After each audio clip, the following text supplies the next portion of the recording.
Hey there peeps, what is up? It's Lucas here from Rebellious Noise Pro Wrestling Channel, and I'm here just to give you a short kind of review of what I thought of WrestleMania Backlash last night.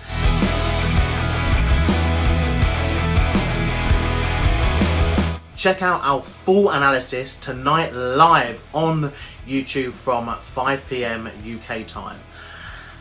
So yeah, WrestleMania Backlash happened, and you know, I've got to say, like, it was actually quite a decent show, to be fair, particularly the two main event matches. I also felt that the triple threat match for the Raw Women's Championship over-delivered too. Now, it's very, very difficult because it feels almost like WWE is in like some sort of time loop, as they haven't really furthered stuff since WrestleMania.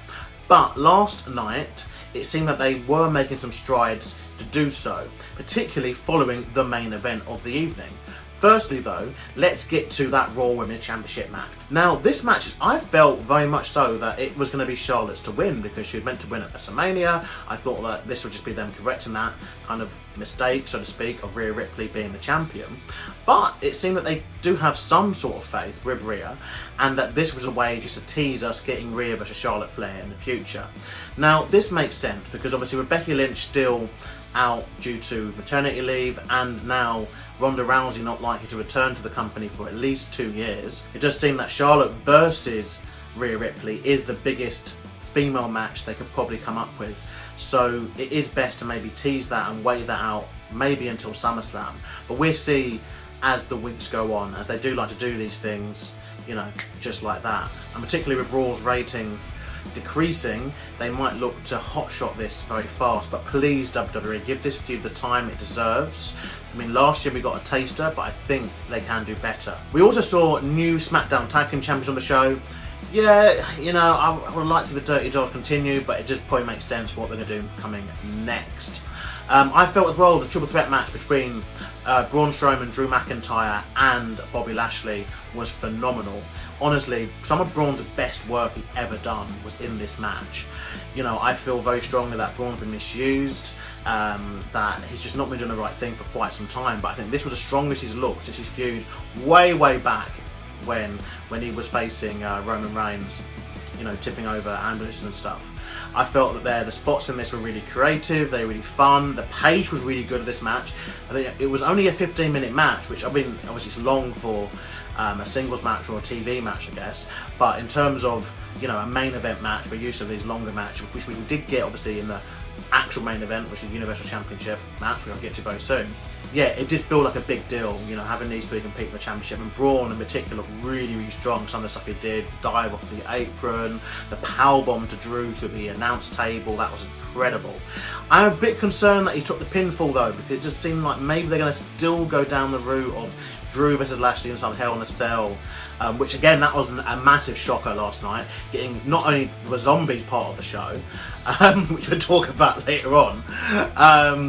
I know Scott's looking forward to those in particular, but Hell in a Cell is the next pay-per-view. That's right, it's not in October or September like it's been in the last few years, it's moved forward, and it looks like Money in the Bank is now in July, but also Extreme Rules is being advertised for July as well, depending on what source you read. So it's all in uproar at the moment. Maybe SummerSlam will be in November this year, for all we know. But yeah, like, I thought that the triple threat match was really excitable between those three. They did a really good job. Bobby Lashley obviously retained, and I think that's the right decision to be done. The actual main event of the evening was the match for the Universal Championship between Cesaro and Roman Reigns, the champion.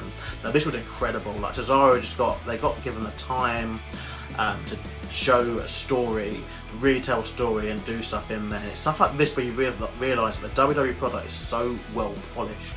The wrestlers are really good, and in terms of the stuff in the ring, we're not being given the divvy finishes and the interferences and the DQs and all that kind of stuff. The actual stuff they can do in the ring is incredible, and you're able to sit back and enjoy it as a fan.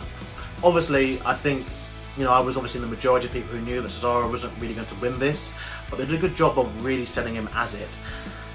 I do question Seth Rollins coming out at the end though, because again, it just seemed that they are maybe going to go towards that feud, being inside Hell in a Cell. And now this is something that's been quite common during the pandemic era of WWE, where they have kind of, you know, halted feuds and then resumed them, you know, for a little bit. Or they've had portions where a superstar is all over the product and then they pause them.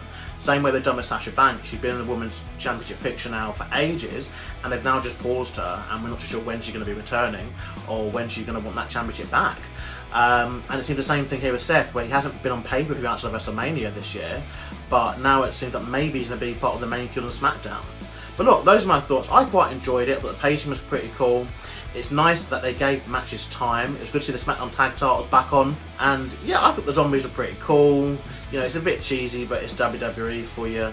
You know, some of the stuff was a bit boring. I didn't really get into Bianca versus Bayley, to be fair. You know, as much as I'm a fan of both, I just feel that this was one of those where it didn't feel like there was any kind of real jeopardy of Bianca ever losing. And that's weird, considering that Bayley has such a strong year, you know, not too long ago, you know, coming off being the longest reigning SmackDown Women's Champion. But it just goes to show you, you're only as good as what you've done last in WWE. And that's why now Braun Strowman, really strong. That's my initial thoughts on this, but join us tonight, like I said, from 5 PM when myself, Scott, Dan and Rob will all sit down and dissect this a bit further. Got any thoughts about WrestleMania Backlash in the meantime? Do let us know, and don't forget to like, share and subscribe. Until then, I've been Lucas, you've been watching Rebellious Noise.